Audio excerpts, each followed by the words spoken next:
Silver has been the best performing commodity of 2016, and in appreciation of our listeners, Palisade Radio and Palisade Research are giving away a free American Eagle 1-ounce silver round each and every week for the rest of the year. Just visit palisaderadio.com and enter your email for a chance to win. Welcome back to another episode of Palisade Radio. This is your host, Colin Cattell. Returning on the show with us this week, he was with us in March of this year, is Thom Calandra. That's Thom, THOMCALANDRA.com. He's the author, publisher of the Calandra Report. Thom, welcome back on the program. Well, thank you, Colin. I hear you're in Portugal now. Yeah, no, it's lovely here. It's my first time in Portugal, and it's a great country so far. And I appreciate that you doing this interview with us. I try, when we're doing an interview, of course, to focus on events that are happening in the weeks and months surrounding the interview, but also really sticking to the macro picture for gold investors on what's going on in the space, because what's important as an investor is getting invested, sticking to a thesis, and hopefully selling out at the top. We're much closer to the bottom in this cycle than we are to the top. But let's start with the very near term. The HUI, being the index representing the largest miners listed in the U.S., has had a breather, I would call it, hardly a pullback. I guess we're off about 15 or 20%.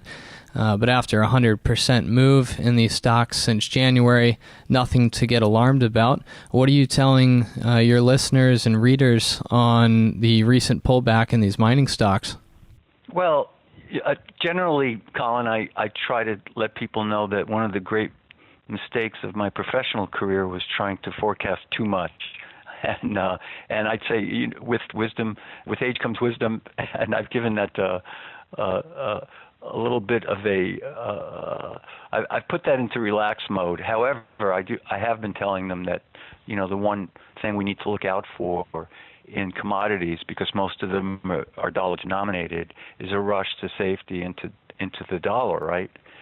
Let's face it, no matter how strong a commodity is, whether it's on a supply and demand basis or there's some other derivative dynamic going on, the fact is when the dollar gets strong, most commodities get weak.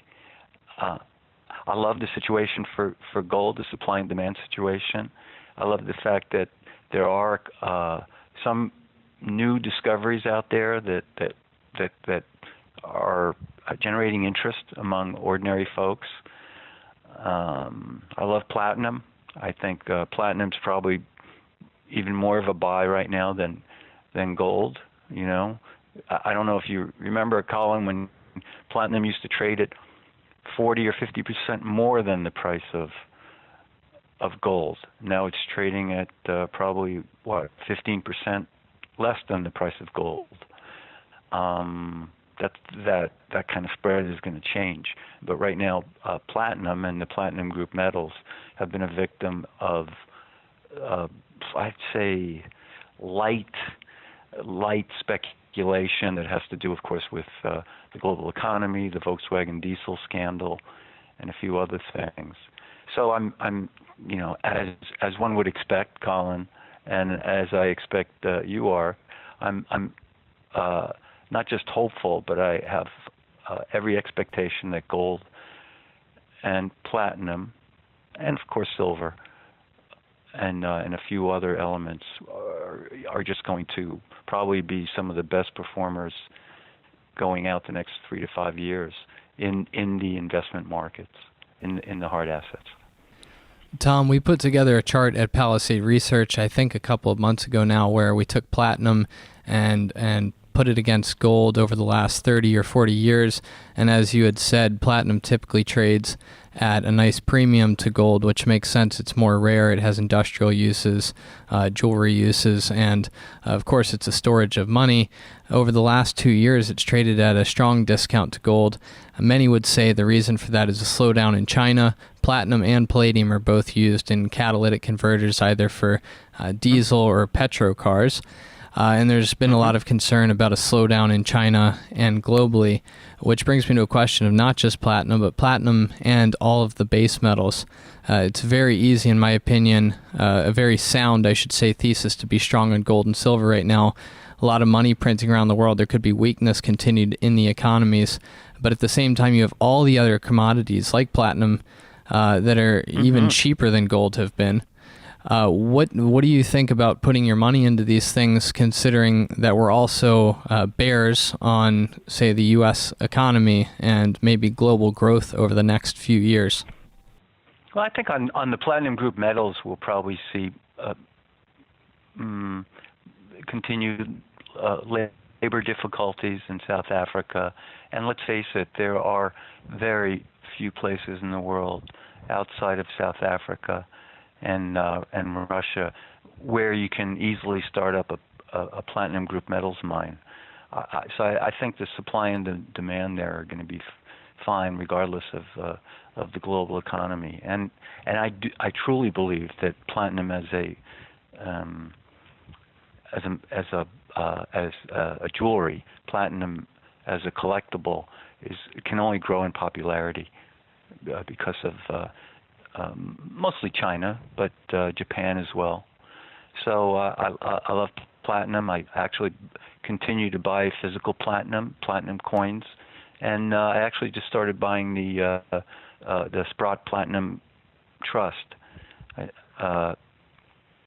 something I don't usually do, and it's an actual repository for platinum. So that's good, And then on the gold side, I'm a buyer of gold. I'm a buyer of gold companies, and I'm a buyer of gold coins. I'm a buyer of gold bullion. I'm an investor in a private gold currency company called Valorum, and the only thing I don't invest in when it comes to gold is the GLD. I'd rather have my gold in something like Central Fund or some repository that has, where I can be sure there's real gold and not too high of an expense ratio. Tom, the United States is the most indebted country in the history of the world. Of course, the dollar is a reflection of people around the world's belief or trust in the U.S. economy. So you have this situation where the dollar as a fiat currency is the strongest out of all baskets of currency over the last year. This year and a little bit of last year, gold has finally started to move up in U.S. dollar terms. Over the last 2 years, gold has been quite strong. Not that anybody seemed to care, but against the other currencies of the world. I think what would really propel gold forward is for the U.S. dollar to finally have a significant pullback, and I'm not predicting, as some would, that the U.S. dollar is going to completely fall off a cliff. I think one day it might. Do you think that the U.S. dollar is going to see a significant correction or a revaluation in the eyes of the world in the coming months, and how will that affect gold? Colin, that is such a tough question because it becomes more and more complicated because of the cross-currency relationships. Right now, thanks to a strategist that we use in Florida, we look at the yen and yen strength against the Swiss franc as a future indicator of where gold is going. But the way some economists have explained to me about the value of the dollar and what we've seen happen, it's almost as if there's this a compression or of paper everywhere, and it's very difficult to see how the dollar is weakening when it only trades against other paper. We very well could wake up in a year or a week or a month, and somehow, and apologies if I can't give you the exact mechanics of this, somehow everything, I don't want to say deflates, but all the paper has the wind taken out of its sails. Maybe there's some kind of glitch in the way currencies trade against one another. The fact is that central banks around the world have more or less inflated all of their currencies. Every single one of them. It's hard to come up with one currency that hasn't been debased by its own bankers. So it's a tough question. Maybe some people say we really need to look at purchasing power, whether it's the purchasing power of gold or the purchasing power even of real estate, whatever, or platinum, against paper currencies. I just know that more and more people are becoming aware, young people, by the way, Colin, people coming home from high school, like into this house, and university students, starting to realize that currency is paper. When I remember when the kids were younger, walking into some of these kind of goofy stores in California that sell all sorts of funny things, and there's one thing, a book that says 88 things that your parents never told you. And I just opened it and flipped through a few pages, and one of them was, that dollar bill you're holding, it's not really worth anything. Well, 5 years ago even, most kids, up into the university level or beyond, didn't recognize that. And now people are coming home asking questions about our national debt, right, in the U.S. They're asking questions about why Canada is selling all its gold. They're asking questions about gold reserves in banks and how that could become a currency, or at least become a greater part of currency valuation.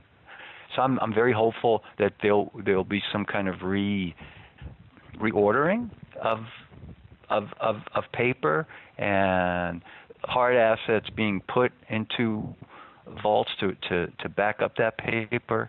But for now, I just think, like you, Colin, I don't really have a problem spending paper. I do have a problem giving up metal, and if I have to choose, I'll spend the paper first.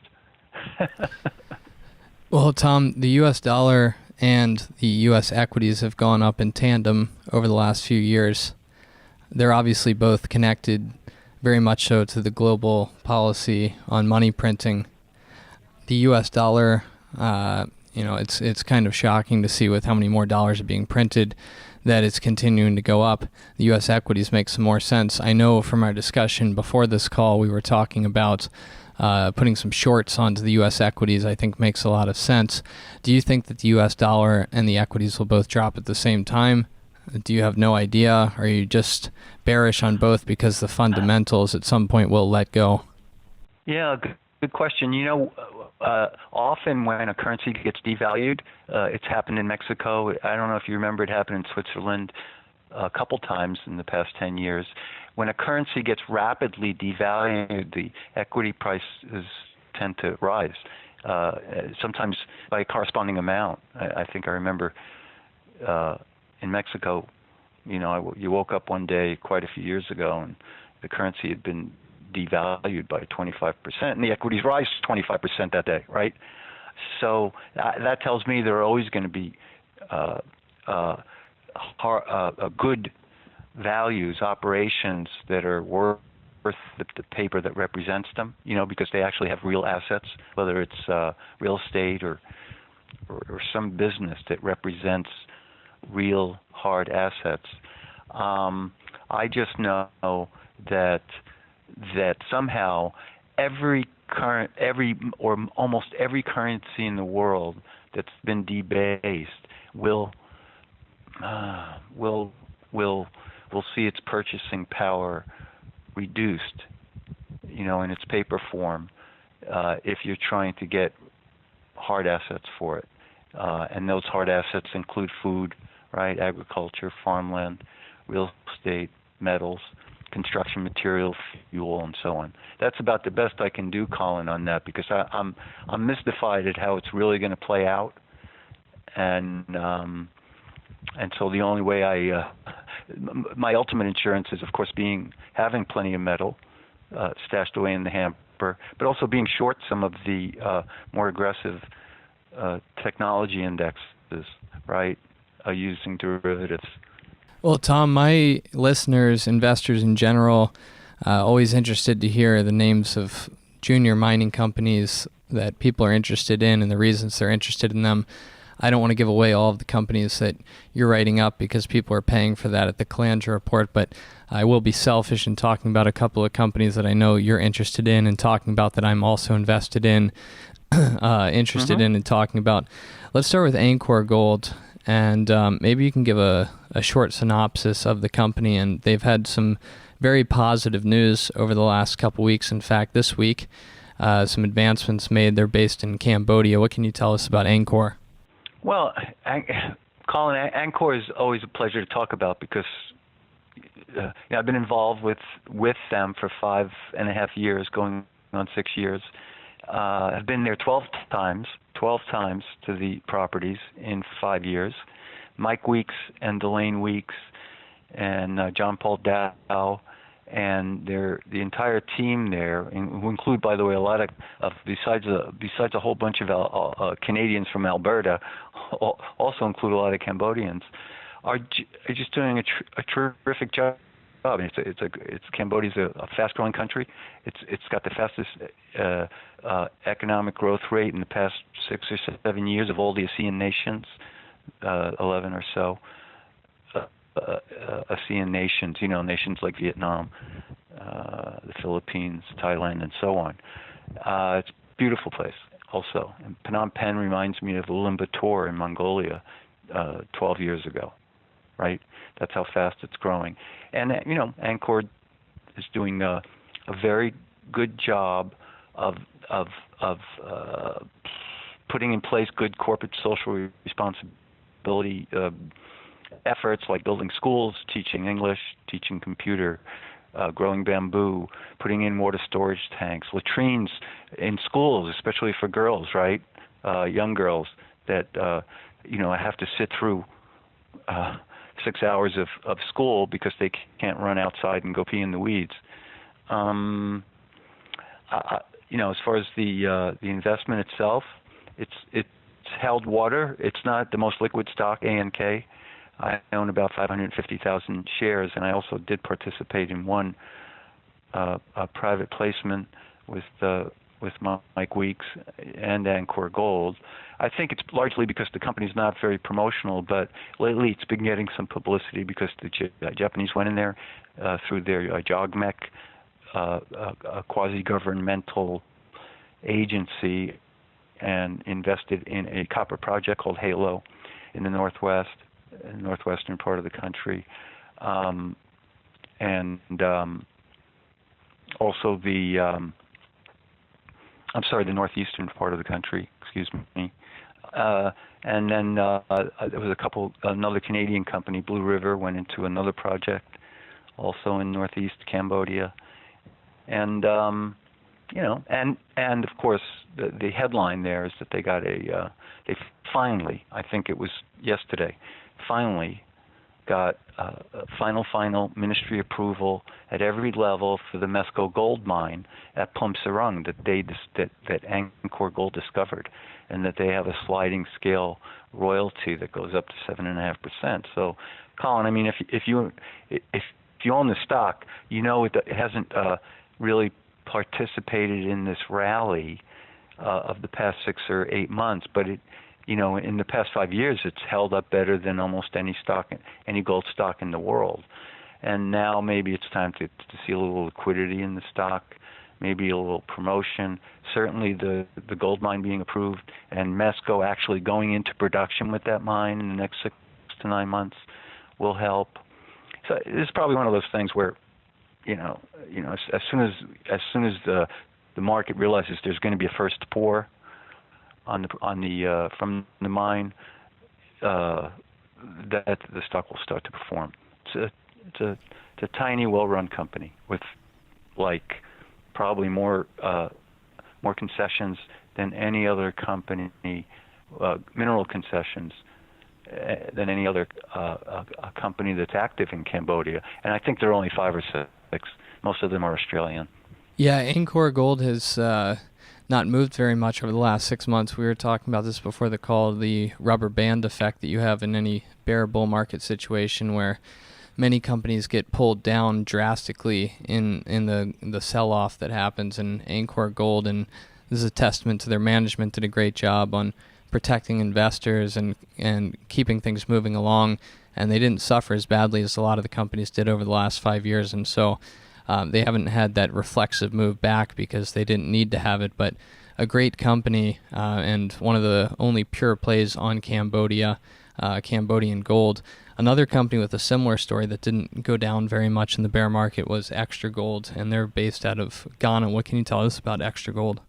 You know, when Colin, when you and I were talking about this, and you mentioned that you have a former Extra Golder there at Palisades, I said, "Oh my gosh, what a small world!" I've been involved with them for probably 8 or 9 years. In fact, Jimmy, the CEO, James Longshore, has become a terrific family friend and spends time here in California. We've been to his beautiful wedding a couple of years ago.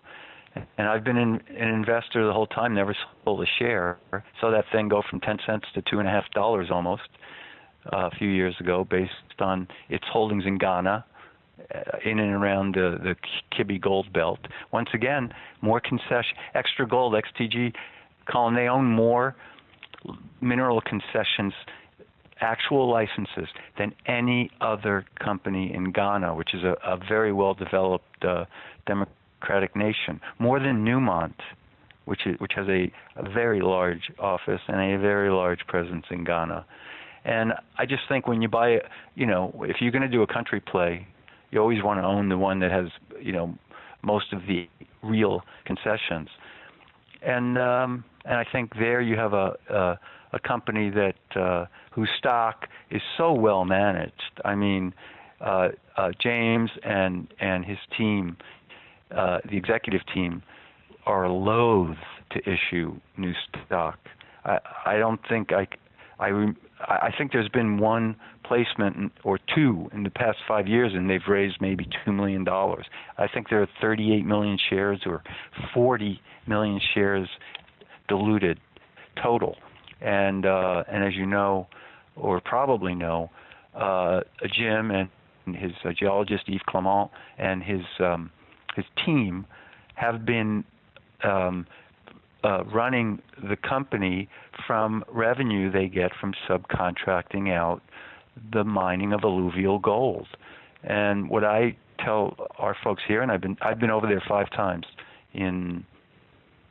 just to their sites in 9 years. I've been to Ghana a lot more than that. But what I tell our folks at the Calandra Report is, what that company's doing right now is saving lives. You don't hear about the people who drown in these homemade, makeshift tailings ponds, or suffocate in these Ashanti-style holes that they dig to get this alluvial gold. But by subcontracting it out underneath the entire structure of the EPA in Ghana, Extra Gold is doing a great service to taking the illegal mining of gold away from the black market. They get about 10 to 12% of what the contractors do, and that 10 or 12% has been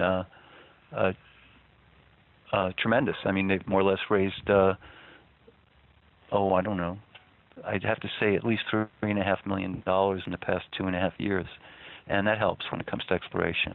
Right now we're doing, right now Extra Gold is doing its 5th target, its 5th area in the Kibi Gold Belt that it controls, and that's called Cobra Creek, and I think we're going to see results there any day. And as I told our folks yesterday and last week, I think it's going to go ballistic. I think that Yves Clement and his team have done terrific work. They already have a published compliant resource, but this one's going to be off the charts. So let's keep our fingers crossed on that one, Colin. So Denny Laviolette, who's our VP of Investments at Palisade Global, is the person that you had mentioned. He's a director. Cool. Yeah, he's a director of Extra Gold, geologist, of course, and they're currently drilling, as you just said, at the Cobra Creek prospect. I'm sure you saw the channel samples, Tom, that came out of that a couple months ago, where they used those channel samples to target their drill holes. And I actually was privy to hearing the story on how Cobra Creek got its name, which was very cool. Is a 10 or 12 or a very long, scary cobra came slithering out of the out of the creek when they first prospect the area a couple of years ago. I believe Denny was on site there, so a very cool story to go with everything that you're telling. For sure. Let's do one more company here. And uranium, something I've been very bullish on. This is not just uranium play. It's now turned into a uranium and diamond play. How do you get more contrarian than that? But the stock's performed exceedingly well over the last few months, and it's called CanAlaska. My good friend John Gomez has been doing some great work working with CanAlaska over the last few months. Tell our listeners about that company. Well, John's done a great job in the past year and a half of letting folks know what this thing is. I started buying maybe 6 months after John Gomez and Peter Dassler started giving me a sense of what their holdings encompassed there in and around the Athabasca Basin, which is in Saskatchewan and Alberta. It's hard right now for uranium companies, what with the uranium price getting destroyed, yet CanAlaska, I think it's CVV, has been probably one of the best performers out there after NextGen, which is also in the Athabasca Basin. And so Peter Dassler, originally from New Zealand, he's the CEO, and his chief of exploration, Carl Sheeman, and John, the three of them and I sat down just 3 days ago in Vancouver, Canada, on my way back from the Yukon, and we discussed some more of the possibilities here. But the first thing I asked was, I said, Peter, you have this company whose stock just is defying gravity, and yet there are so many people who don't know the name CanAlaska, and how many properties you have and how many partners you've brought in. Peter and his team have done a terrific job of bringing in partners to develop the uranium projects, but they also own copper in far north Manitoba. They own diamond prospects, which they've been farming out and partnering to De Beers, right? De Beers, which just took out an office in Calgary to better manage its Canadian operations. De Beers Group is probably the largest diamond producer, explorer, seller, and they have a couple of other much smaller companies that they're involved with on diamonds. So you got to give them credit. They've managed to pull a rabbit out of a hat in a market, a uranium market that's been kind of devastated still after all the challenges that we've seen around the world with uranium and Japan and nuclear safety. Of course, I think, Colin, you and I probably agree. I have a sticker on our garage that says "I love uranium." That's not an easy sticker to have in a place like Tiburon, California, which is a tech ghetto.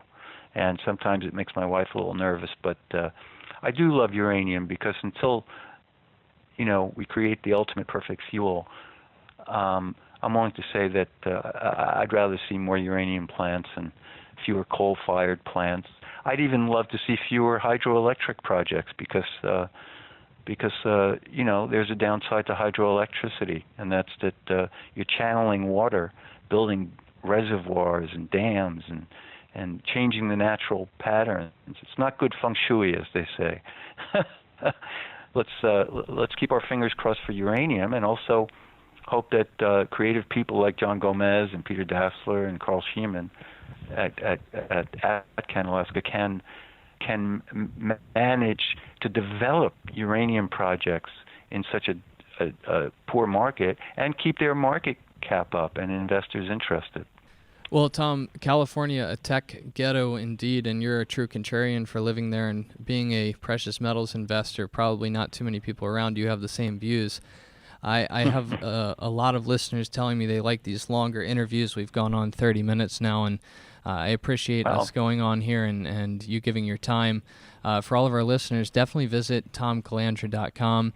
We'll continue bringing you on the show, your time provided, of course. For our listeners, a lot of people ask where to go to find good information. A lot of newsletter writers have different models, and there is a lot of benefit for each of them. Thom does not take money from companies. He only takes it from his subscribers to cover his time. And, for that reason, I think his opinion should be taken quite strongly. As you can tell, Thom goes very in-depth on all the companies that he covers. Thom, any more points to add for our listeners before we let you go? Well, one, let me just throw in, and not to each pat ourselves on the back, but Colin Kettle, you do a very, very good job. You know, it's not easy to do audio. And, in the Market Watch days, I found television to be challenging, but radio I found to be the hardest. And getting a sense of what people really believe and getting them to say things, that somebody can use, news you can use, the old news you can use. You have that gift, and thank you for that. And you're getting some names out there I've never heard of, and I love listening to them. They say podcasts and audio are the future. I know that they're easy to download, and I love hearing your voice. And I love some of the information that we're getting. As far as anything else I can throw out there, I just think you just stay with gold and a couple of the other hard assets. I like farmland right now, of course, and real estate. But the metals are where it's at, and it's important to have a world view. So you may not be able to forecast where you think gold is going to go, or platinum, or copper, or uranium, and you don't have to, but you should have a world view, and that world view, whatever you decide it is, should embrace or provide a framework, I should say, for your investments and your lifestyle. So there you go, Colin. Thank you. Thom, I appreciate your kind words, and if you want to see where I did not do quite such a good job, just go back about 3 years on the Palisade radio channel where we just started off. Just goes to show that some hard work and dedication and stick-to-itiveness pays off. Thom, thank you very much for coming back on the show. We'll get you back on before 2016 is over. As I always say, hopefully at much higher gold prices. Yeah, that would be great. I really enjoy this, Colin. Thank you. Thank you so much. And by the way, if you ever heard my first, CBS Market Watch radio broadcasts in the mid '90s and late '90s, you'd probably blanch. So, so you're doing a great job. Thank you.